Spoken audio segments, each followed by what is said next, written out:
Maybe your life is not falling apart. Maybe it has simply become crowded with too many things that no longer deserve to come with you.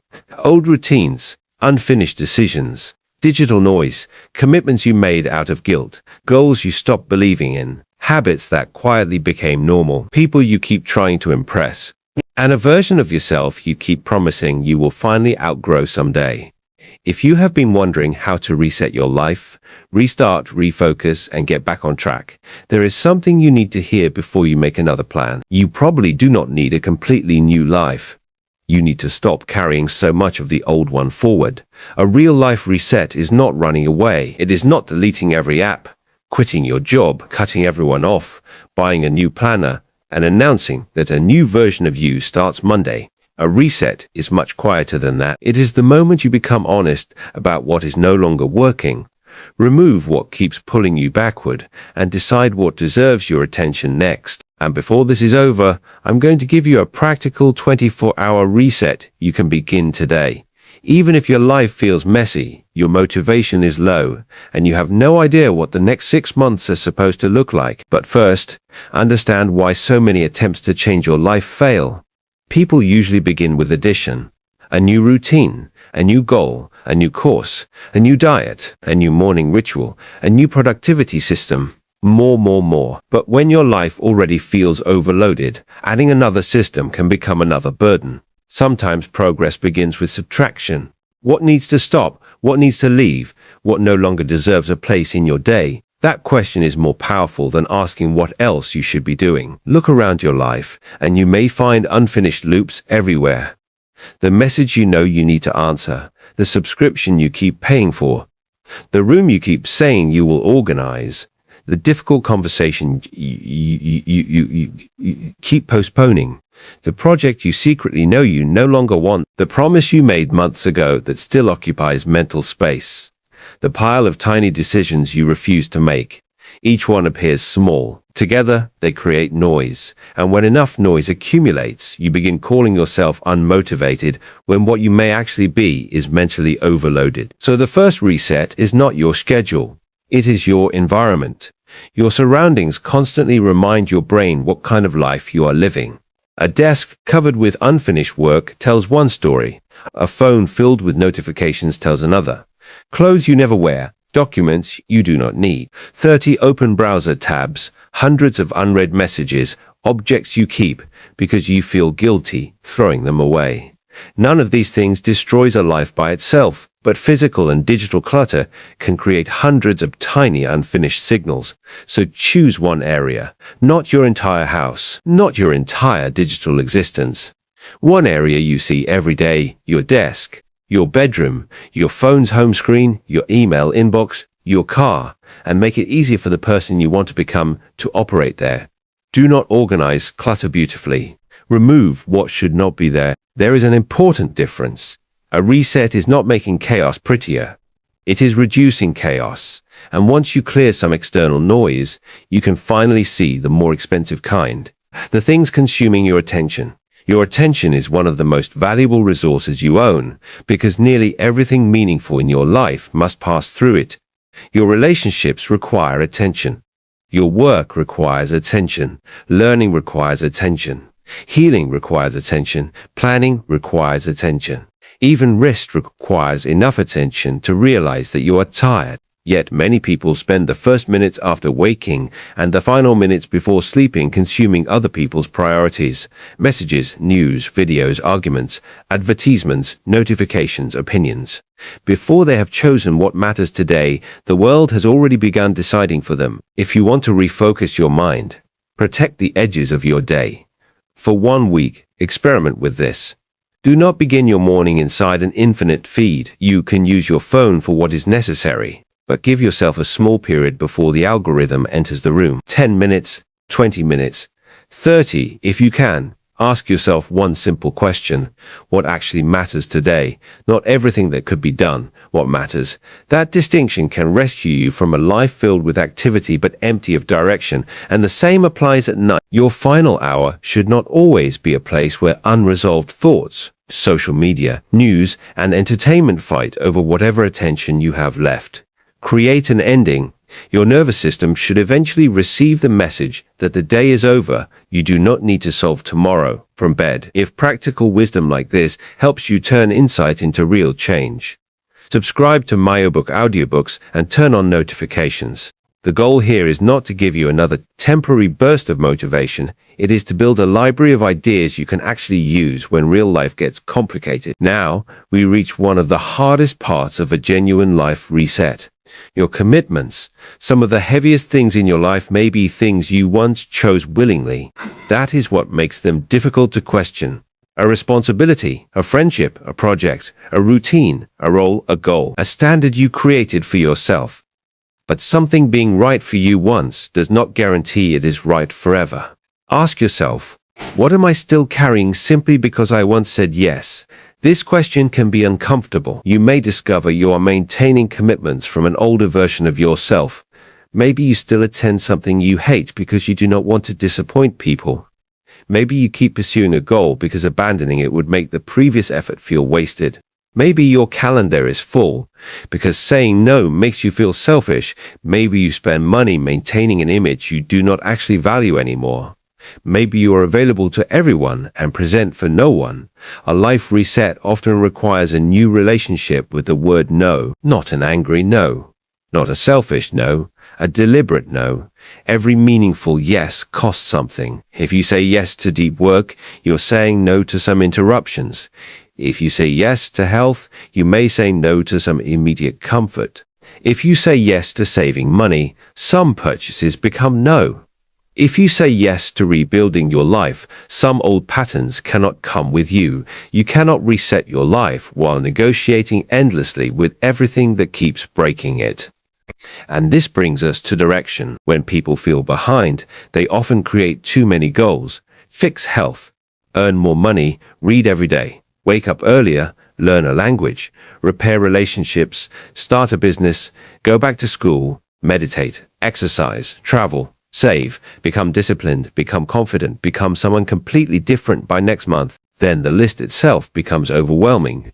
So instead of trying to fix your whole life, choose the area that would create the biggest positive ripple if it improved over the next 90 days. Maybe it is your health, maybe finances, maybe your career, maybe your marriage, maybe your mental focus, maybe your living environment, maybe simply getting out of survival mode. One priority does not mean nothing else matters. It means everything cannot be first. Imagine sunlight spread across an entire wall, warm but weak. Now imagine the same energy concentrated through a lens. Focus changes what energy can do. Your life works the same way. You may not need more effort. You may need fewer competing priorities. So choose one 90-day direction, then ask, what would make meaningful progress obvious, not perfect, obvious? If your goal is health, perhaps obvious progress means exercising 3 times a week and improving sleep. If your goal is money, perhaps it means eliminating one debt and building a small emergency cushion. If your goal is career change, perhaps it means gaining one marketable skill and applying consistently. If your goal is focus, perhaps it means protecting 2 distraction-free hours each day. Make progress measurable enough that you cannot lie to yourself, because vague goals create vague effort, and vague effort creates the feeling that you are always trying, but never moving. Now we reach the deepest reset, identity. You can clean your room, rearrange your calendar, set goals, and delete apps. But if the story you keep telling about yourself remains unchanged, you will eventually rebuild the same environment around that story. I always quit. I am terrible with money. I have no discipline. I never finish anything. My life is just chaotic. I am always behind. I cannot change. These statements may feel like observations. Repeated often enough, they become instructions. So instead of asking, how do I fix my entire life? Ask, what would the next version of me stop tolerating? That question is powerful because it moves identity into behavior. Maybe the next version of you stops tolerating going to bed with a phone in your hand every night. Maybe they stop tolerating constantly breaking promises to themselves. Maybe they stop tolerating being spoken to disrespectfully. Maybe they stop tolerating spending everything they earn. Maybe they stop tolerating an environment that makes concentration almost impossible. Maybe they stop tolerating, postponing every difficult decision. You do not become a new person by declaring it. You become a new person by accumulating evidence. One boundary, one workout, one difficult conversation, one saved $100, one completed task, one morning you did what you said you would do. One evening you walked away from the old pattern. Identity follows evidence. And that is why your reset should not begin with 20 dramatic changes. It should begin with one action that proves the old pattern no longer has complete authority. Now let us turn all of this into the 24-hour reset I promised you. You do not need a retreat. You do not need a perfect weekend. You need one deliberate day. Sometime today, take a piece of paper and divide your life into 3 simple categories. What is draining me? What is unfinished? What matters next? Do not try to make the answers impressive, make them honest. Under what is draining me, write the things that repeatedly take energy without giving enough value back. A habit, a person, a commitment, a digital pattern, a financial burden, an environment. Under what is unfinished, write the open loops you can realistically close, the email, the appointment, the cancellation, the small repair, the decision, the conversation. Then choose 3, not 30. Close 3 loops. You will be surprised how much mental space comes back when unfinished things finally end. Then look at what matters next. Choose one 90-day priority. Write one sentence. For the next 90 days, my main focus is blank. Then underneath it write, this matters because blank. That second sentence is important. A goal without a reason becomes easy to abandon when the mood changes. Then reset one physical space. Reset your phone. Remove the most distracting notifications. Move the apps you open automatically. Unsubscribe from what you no longer want. Make your digital environment stop shouting at you. Then prepare tomorrow before going to sleep. Choose the 3 things that matter most. Put what you need where you can see it. Reduce the friction. If you want to exercise, prepare the clothes. If you need deep work, clear the desk. If you need to make a call, write down the number. If you need to save money, decide what you will not buy before temptation appears. Good intentions are strongest when the environment has already been prepared. Then go to sleep without asking yourself to become a completely new person tomorrow. Wake up and keep one promise. Just one. Do that before you begin measuring whether your life feels transformed. Because the first sign that a reset is working is not that everything suddenly feels different. It is that your behavior begins becoming different. That is the part people miss. They wait to feel renewed before acting renewed, but often the feeling comes later. You clean the space first. You make the decision first. You say no first. You take the walk first. You close the tab first. You save the money first. You begin the work first.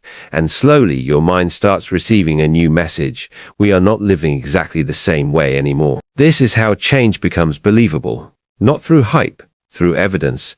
There will still be bad days. There will be mornings when you do not feel focused. There will be weeks when progress becomes messy. A reset does not mean you never drift again. It means you learn how to return faster. That may be one of the most important life skills you can build. Not perfect consistency. The ability to return.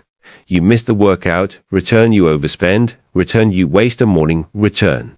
You fall back into scrolling, return. You lose focus for a week, return. You make a mistake, learn, adjust, return. People often destroy months of progress because they interpret one bad day as permission to abandon the entire direction. Do not do that. One bad meal is not a broken identity. One missed morning is not a failed life reset.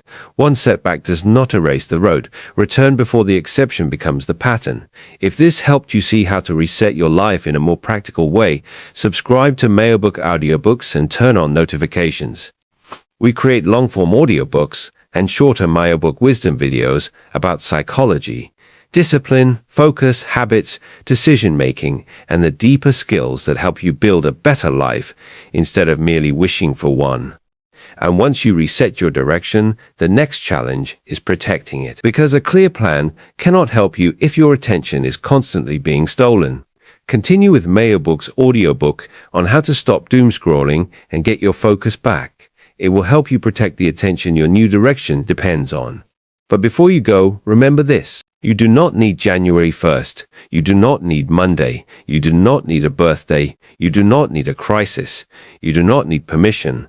And you do not need your entire future figured out. You need one honest decision about what you are no longer willing to carry. One space cleared, one commitment reconsidered, one priority chosen, one promise kept. That is enough to begin. Your life may not change in 24 hours, but the direction of your life can. And sometimes the comeback does not begin when everything finally becomes easier. It begins in one ordinary moment, when you look at the life you have been repeating and quietly decide, not like this anymore.